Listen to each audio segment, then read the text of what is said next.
question concerns that law that you just cited, that 1977 law. The question is about Brazil, the 50% tariffs on Brazil.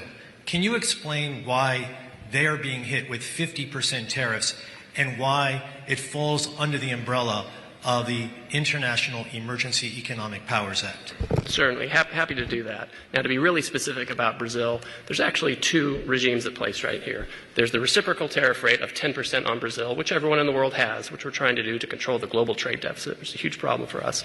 Then on top of that, there's a 40% tariff on Brazil, and that's under a separate emergency, and this is related to extreme concerns with rule of law, censorship, and human rights in Brazil, where a Brazilian judge has taken it upon himself to order U.S. companies to censor themselves, given them secret orders to manage the flow of information, rule of law with respect to political opponents in Brazil, and so when the... And the unlawful detention of U.S. citizens who were in Brazil. Correct. Now, the Treasury Department has often used IEPA, which is the shorthand for the law you're talking about, to impose sanctions, which will cut off countries or companies or persons entirely from the U.S. financial system and cut off trade entirely.